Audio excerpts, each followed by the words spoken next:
2005 সালের জানুয়ারি মাসের এক সকাল বিকট শব্দে কেঁপে উঠল পুরো সুনামগঞ্জের ছাতক অঞ্চল। ঘরবাড়ি ছাড়া হলেন বহু মানুষ।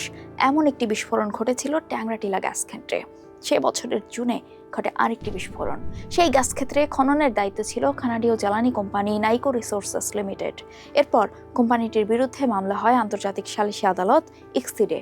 দীর্ঘ আইনি লড়াইয়ের পর অবশেষে ট্যাংরাটিলা গ্যাস ক্ষেত্র বিস্ফোরণের মামলায় বাংলাদেশের পক্ষে রায় দিয়েছে আন্তর্জাতিক আদালত। চলুন জেনে নেই আদালতের রায়ে কি আছে, কিভাবে ক্ষতিপূরণ পাবে বাংলাদেশ। সঙ্গে আছি আমি রুকাইয়া জহির।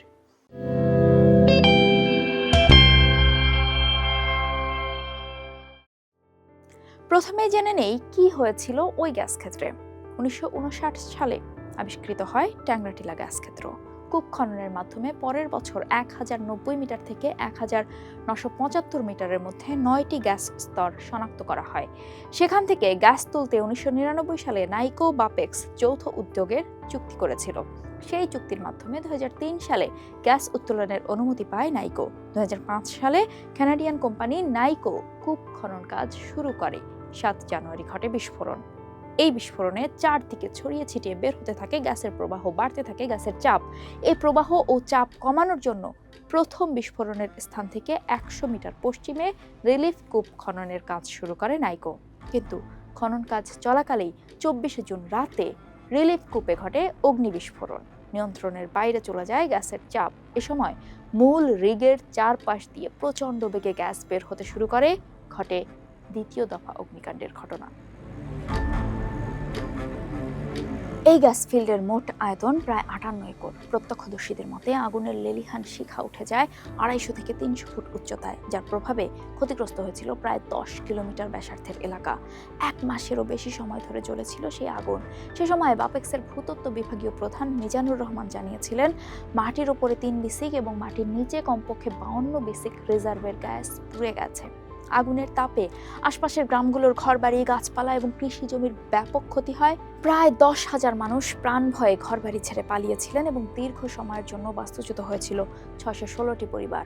ক্ষতিগ্রস্ত হয় আশপাশের ট্যাংরাটিলা, আজবপুর, গিরিশনগর, খোয়াজুড়ি ও শান্তিপুরের মানুষের ঘরবাড়ি। গাছপালা মরে গিয়ে পরিণত হয় বিরান ভূমিতে। বিস্ফোরণের 2 দশক পরে এখনও ওই এলাকার বিভিন্ন জলাশয় ও গর্ত থেকে গ্যাসের বুদবুদ উঠতে দেখা যায়। এই গ্যাস উদ্গীরণের ফলে ওই এলাকার অনেকেই শ্বাসকষ্ট সহ নানা রোগে আক্রান্ত হচ্ছেন বলে বিভিন্ন গণমাধ্যমের প্রতিবেদনে উঠে আসছে। ঘটনার পর নাইকোর কাছে 746 কোটি টাকা ক্ষতিপূরণ দাবি করে পেট্রোবাংলা, কিন্তু তা দিতে অস্বীকার করে কানাডিয়ান কোম্পানিটি। 2007 সালে বাংলাদেশের নিম্ন আদালতে একটা মামলা হয়। পরবর্তীতে হাইকোর্ট নির্দেশ দেন নাইকোর সম্পদ বাজেয়াপ্ত এবং চুক্তি বাতিলের। কিন্তু 2010 সালে নাইকো নিজেই বকেয়া বিল আদায় ও ক্ষতিপূরণ এড়াতে ওয়াশিংটন ভিত্তিক আন্তর্জাতিক আদালত international centre for settlement of investment dispute বা ইক্সিডে মামলা করে বসে।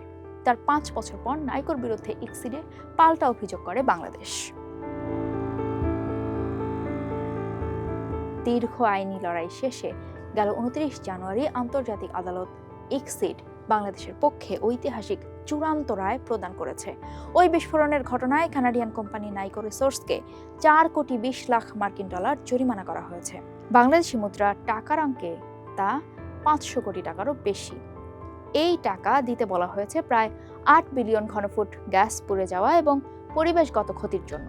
এখন প্রশ্ন হচ্ছে, ক্ষতিপূরণের এই অর্থ কিভাবে পাবে বাংলাদেশ? পেট্রোবাংলা থেকে জানানো হয়েছে, এই অর্থ পরিশোধের বিষয়টি আইনজীবীদের সাথে পরামর্শের ভিত্তিতে এগোবে।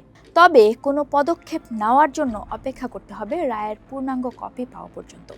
টাকা যেভাবেই আদায় হোক, বিস্ফোরণের 2 দশক পরে এসে বাংলাদেশ যে মামলায় জয়লাভ করেছে সেটাকেই বড় বিজয় হিসেবে দেখা হচ্ছে।